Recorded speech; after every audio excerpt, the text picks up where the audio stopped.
It's YURY Mildzikhov against Joe Charles. Mildzikhov, I'm sorry. YURY Mildzikhov. Well-experienced fighter. Coming here, these guys are similar size, similar weight.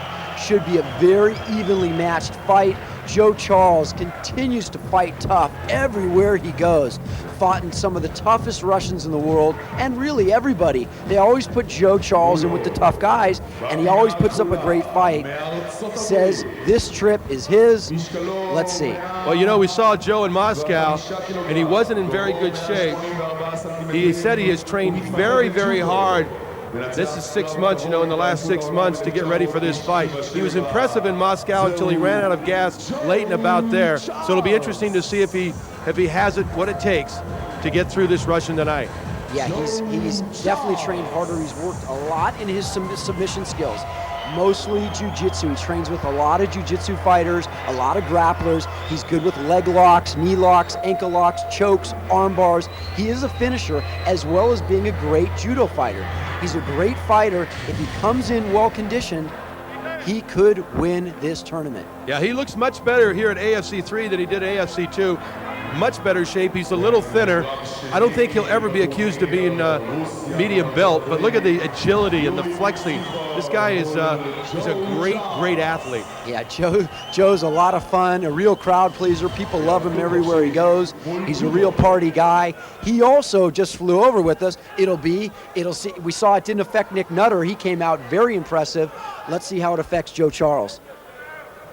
Charles looks a lot better, doesn't he, than he did in Moscow? Yeah, I mean, he's a big guy. He carries a lot of weight, but he carries it very well.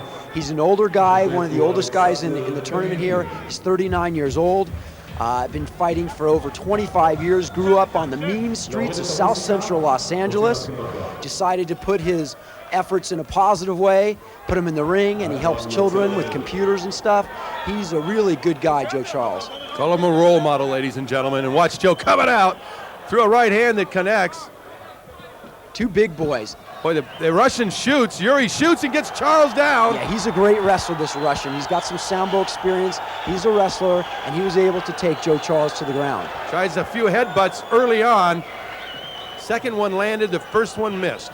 Two big boys in the ring right there. Very evenly matched size-wise. Russia against America. Russian up top now. Getting a little distance, Greg.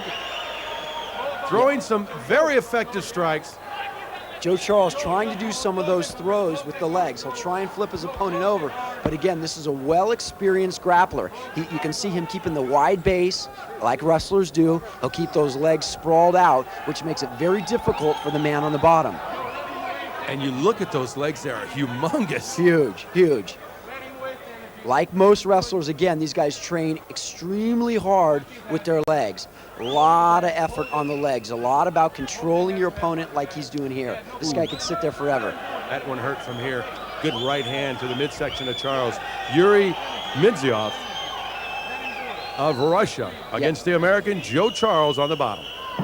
Yeah, the only problem for YURY could be is Joe Charles can take a punch. So even though you can control him, you're not going to knock him out. You need to finish this guy. Again, last time we saw Joe Charles fight, he lost only due to his stamina. The Russian now looking for a leg lock. It's going to be tough to lock it in from up like that. That's almost impossible. As Joe Charles strikes back, now the Russian. He's possibly in a double leg position here to get a leg lock, but Joe very versed in the leg locks. He knows that extremely well. I don't expect that to be his... That would have surprised you. Yeah, it really would. Joe's an experienced grappler. Again, like we said, he's been fighting in the ring and all over the streets for many, many years. There's pretty much nothing Joe Charles hasn't seen. All right, well, he's got his hands full of one YURY, a very big Russian right now, who continues to maintain a dominant position on top, although he is in the guard. Yeah, you can see YURY fights very much like Nick Nutter. Gain control, push your opponent around the ring, and punch him.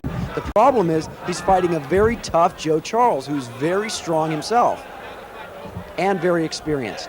And again, Charles nice counters. Shots by Charles. Yeah, he counters with a left and a right. Counters and then pulls his opponent in. Just what he wanted to do there. You strike and then bring him down so you don't take the big shots. Charles softening up the side of Yury's head with a couple of rabbit punches. Those are allowed. Yep. You just can't hold on to that cage right there. I saw you hanging on that cage. Yeah, you do what you got to do in no holds bar, baby. These are the toughest men in the world. You're watching a quarterfinal matchup between Joe Charles and YURY MILDZIKHOV of Russia here in Tel Aviv. A lot of people watching this for the first time, maybe trying to figure out what's going on, but in no holds bar style fighting, probably 80 to 90% of the time, if not more, you're going to end up on the ground. Joe Charles looking for an armbar. The Russian too strong, slips out of it. Joe, the guy, Russian, YURY, almost left an arm behind. Joe, well versed on the ground, saw an opportunity. The Russian, too strong, slips out. How many realistic chances would you say in a 30-minute time limit fight do you have an opportunity to lock in an arm bar or an ankle lock? Not very many of them. No, actually, very often you do. It depends how good your skills are. If you train that way, it happens probably every minute or so. You have to be able to look for those opportunities and also drive your opponent into a situation where he leaves an arm behind. If you can control the fight, your opponent will constantly do it. Again, a split-second decision when you decide to do that, because often the consequences aren't very good because of something else that the opponent does to ward off that attempt. Yeah, it clearly has to be a reactionary that you just don't think. You just have to react as soon as it happens, see the opportunity. If you have to think about it, you're not going to be able to complete the hold.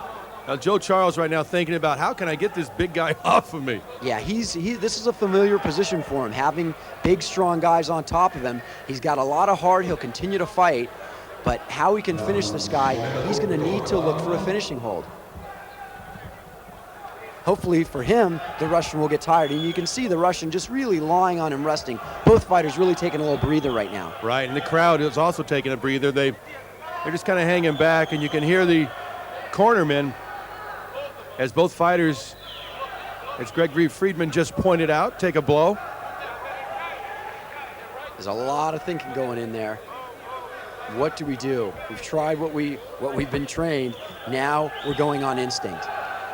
Again, you've got to wonder, as we said at the outset, we arrived here within the last 2 hours now and came directly from the airport to this venue for these fights after about a 12-hour plane trip.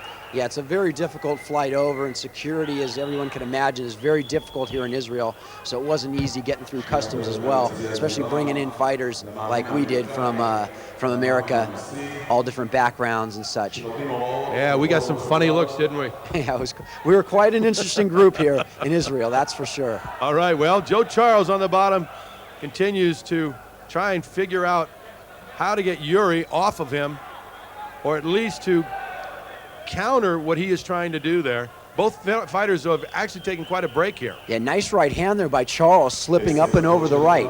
He needs to get active from the bottom here. You can see he's controlling YURY from the bottom. He's holding the arms underneath, and he's holding the legs with his legs.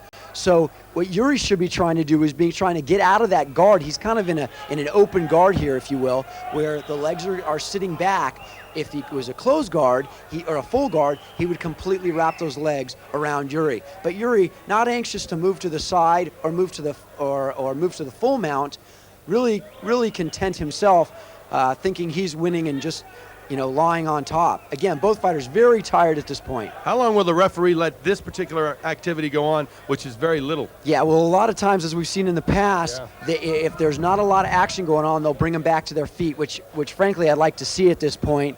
They pretty much really let them go here in Israel. It's very interesting, too, the difference. I'm watching the Russian, and then I watch a jiu-jitsu guy. In the same situation, the jiu-jitsu guy is doing something all of the time. Yes, he's really keeping active because he's looking for finishing holds. Remember, an American or a Russian or any real good wrestler who's trained wrestling his whole life, their job is to control their opponent. Simply control your opponent and stack up points. YURY is doing that, but in no holds bar, we need a finish. And that's, again, why the jiu-jitsu fighters have been dominant in the sport of no holds bar. They can finish a fight. Well, we'll see if Joe Charles and Yuri see who can finish this fight. Charles now starting to open up a little bit. Yeah, throws nice some shots. repeated right hands to the side of the face of YURY MILDZIKHOV from Russia. Yeah, Joe able to get just as much rest on the bottom. You just have to be quick, so when your opponent reacts to punch, you react. But as you can see, Yuri's got his hands wrapped around, so Joe will have plenty of time, as you saw right there. When Yuri sits up, Joe sits up. Yuri finally, first offensive move I see from him in a long time. He came up with a headbutt that comes up short. He tries another one. Joe just pulls him right back into his chest, Joe Charles does. Yeah, Joe just doesn't want the Russian to sit up and punch him. Nice elbow there by Joe Charles. Joe keeping very active, and actually his strikes look very sharp. Really do at this point, and the Russian virtually no answers from him. Yeah, Joe seems right in this fight, definitely the better, well-conditioned fighter, the more active. The Russian, you know, again, controlling from the top, being able to lie there, but not doing anything with it. Joe really getting the best of the fight the last couple minutes. Joe taking some very deep breaths as he tries to mount another attack. Throws a little short left, a little short right. Both do very little damage, if any at all. Charles comes back, though, with another left hand. Yeah, it's hard to get a lot of punching leverage from the ground. That's why punchers generally prefer to stand up. They can put their whole body into the punch. They can lean their whole shoulder, their whole hip. That's how you punch a fighter. And when you're on the ground, you've only got, you can see, he can't bring his arms all the way back. It's just like a quick, short, you know, maybe a 6-inch punch, and you can't get that much power on it. Luckily for Yuri.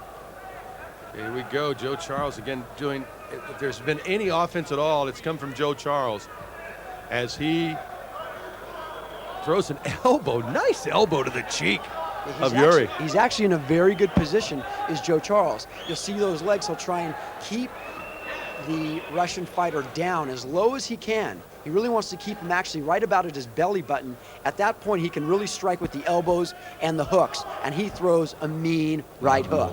And it's very tough to headbutt from that position for the Russian. Yep. He really has to cover a lot of ground. Exactly. You'll see Joe kind of pushing him down. He'll pull and push. He'll push from with the hands and pull down with the legs and try and squirrel up and keep his opponent low. The lower he can keep him, the better chance he has to strike and to possibly get out of this position.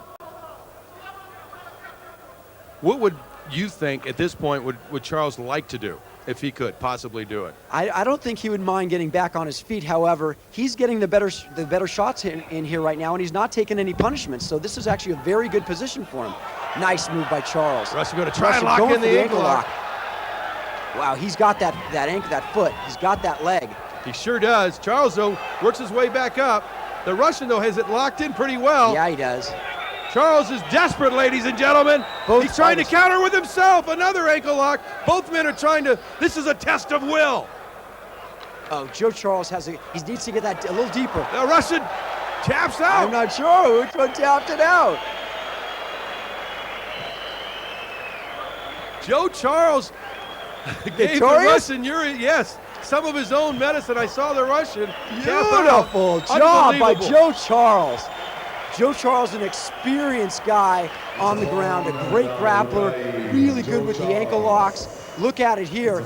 He knew how to defend against it, which is to straighten your leg, and he got the heel. You can see that heel, which is the best position there. He's got perfect form with the hands, bent that ankle. The Russian has no alternative but to tap out. A beautiful show.